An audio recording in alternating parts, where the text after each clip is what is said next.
BJP की महिला नेता का विवादित बयान का वीडियो वायरल। बोली एसआईआर कराओ, 20-25 हजार वोट कटाओ। जी हाँ, बता दें कि पंजाब बीजेपी की स्टेट सेक्रेटरी और दीनानगर विधानसभा प्रभारी रेणु कश्यप का एक वीडियो सामने आया है, जिसमें वह कहती सुनाई दे रही हैं कि एसआईआर करवा लो, 20 से 25 हजार वोट कटवा लो और अपना एमएलए बनवा लो। इस वीडियो के सामने आने के बाद रेणु ने सफाई दी है। उन्होंने कहा कि इस वीडियो को तोड़ मरोड़ कर पेश किया जा रहा है। उधर एसडीएम ने इस मामले की जांच शुरू कर दी है। ये वीडियो 2 जुलाई को दीनानगर में हुए कार्यकर्ता सम्मेलन का बताया जा रहा है। वीडियो कार्यकर्ता सम्मेलन में किसी भाजपा वर्कर ने ही रिकॉर्ड किया है। इसे कांग्रेसी वर्करों की ओर से व्हाट्सएप पर शेयर किया गया है। दीनानगर से कांग्रेस की विधायक अरुणा चौधरी ने मुख्य चुनाव अधिकारी अनिंदिता मित्रा को शिकायत दी है। बता दें कि प्रदेश में 25 जून से स्पेशल इंटेंसिव रिवीजन अभियान चल रहा है। इसके तहत बूथ लेवल ऑफिसर घर घर जाकर मतदाताओं को इन्यूमरेशन फॉर्म उपलब्ध करवा रहे हैं। आपको बता दें कि विधायक ने शिकायत में लिखा है कि सोशल मीडिया पर वायरल वीडियो में कथित तौर पर रेणु कश्यप दीनानगर विधानसभा क्षेत्र में चल रहे एसआईआर अभियान के दौरान पार्टी कार्यकर्ताओं से 20 से 25 हजार वोट कटवाने की बात कर रही हैं, ताकि भविष्य के चुनाव में जीत सुनिश्चित की जा सके। वांगचुक 17 दिन से अनशन पर, 8.5 किलो वजन घटा। कॉकरोच जनता पार्टी बोली सरकार बेपरवाह। जी हाँ, दिल्ली के जंतर मंतर पर सोनम वांगचुक की भूख हड़ताल आज 17वां दिन हो चुका है। जी हाँ, दिल्ली के जंतर मंतर पर सोनम वांगचुक की भूख हड़ताल का आज 17वां दिन है। उनकी सेहत लगातार बिगड़ती ही जा रही है। वजन 8 किलो 500 ग्राम कम हो चुका है। अनशन शुरू होने पर वजन 67 किलोग्राम था। जैसा कि आपको मालूम हो कि वांगचुक नेट पेपर लीक और परीक्षाओं में गड़बड़ी के मामले में शिक्षा मंत्री धर्मेंद्र प्रधान की इस्तीफे की मांग को लेकर 28 जून से अनशन कर रहे हैं। सपा प्रमुख अखिलेश यादव, शिवसेना अध्यक्ष उद्धव ठाकरे, टीएमसी सांसद महुआ मोइत्रा, एक्टर नसरुद्दीन शाह, रत्ना पाठक शाह, राइटर अरुंधति रॉय समेत कई प्रमुख हस्तियों ने सोनम से अनशन खत्म करने की अपील भी की। कॉकरोच जनता पार्टी ने कहा कि सरकार को वांगचुक की कोई चिंता ही नहीं है। सीजेपी फाउंडर अभिजीत दीपके ने कहा कि वांगचुक की जान को खतरा है, सरकार को मांगों पर ध्यान देना चाहिए। इस पर अखिलेश यादव ने भी कहा है कि जिस भाजपा सरकार को वो अपने आमरण अनशन से जुगाने की कोशिश कर रहे हैं, वह सिद्धांतहीन और भ्रष्ट व्यवस्था बन चुकी है। इतनी निर्मम सरकार के लिए किसी का भी बलिदान मायने नहीं रखता। वही टीएमसी नेता महुआ मोइत्रा ने कहा है, आपके उपवास ने युवाओं को एकजुट कर दिया है। सरकार को आपके या करोड़ों युवाओं के जीवन की कोई परवाह ही नहीं है। आपका जीवन हमारे लिए मायने रखता है। अनशन बंद करें और लड़ाई जारी रखें। E20 पेट्रोल के खिलाफ केजरीवाल का बड़ा अभियान, ऑनलाइन सिग्नेचर कैंपेन किया शुरू। जी हां, देश भर में E20 पेट्रोल को लेकर बढ़ती नाराजगी के बीच आम आदमी पार्टी के राष्ट्रीय संयोजक अरविंद केजरीवाल ने आज stop E20 petrol online signature अभियान शुरू किया है। स्टॉप E20petrol.com के जरिए लोग प्रधानमंत्री के नाम याचिका पर हस्ताक्षर कर अपनी आवाज दर्ज करा सकेंगे। केजरीवाल ने कहा कि सरकार बिना पूरी तैयारी के E20 पेट्रोल देश पर थोप रही है, जबकि लाखों वाहन मालिक माइलेज घटने, इंजन में खराबी और बढ़ते खर्च की शिकायत कर रहे हैं। इसके बावजूद सरकार लोगों की चिंताओं को सुनने के बजाय सब कुछ सामान्य बताने में लगी हुई है। केजरीवाल ने कहा कि लोकतंत्र में जनता की बात सुनना सरकार की जिम्मेदारी होती है, लेकिन मोदी सरकार लोगों को कोई विकल्प देने को तैयार ही नहीं है। लोग पेट्रोल पंपों पर शुद्ध पेट्रोल, E10 और E20 तीनों का विकल्प चाहते हैं, ताकि अपनी जरूरत के हिसाब से ईंधन चुन सके, लेकिन सरकार इसे भी मानने से साफ इनकार कर रही है।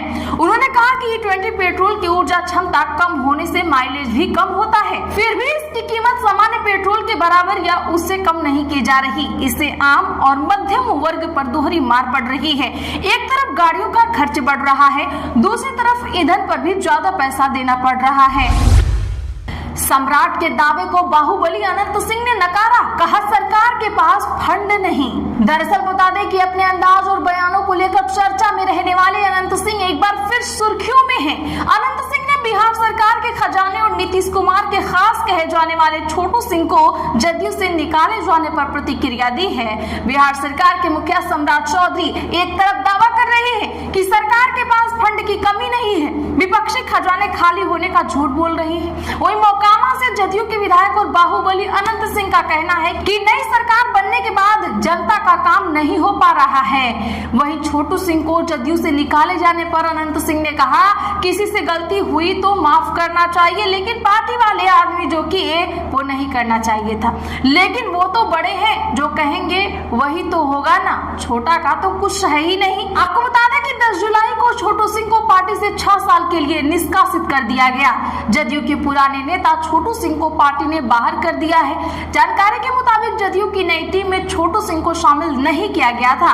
इसको लेकर छोटू सिंह ने पार्टी के कार्यकारी अध्यक्ष के सामने अपनी बात रखी थी। इसका वीडियो भी सामने आया था, जिसमें पार्टी के कार्यकारी अध्यक्ष ये कहते सुने गए हैं कि आप यहाँ माहौल मत बनाइए।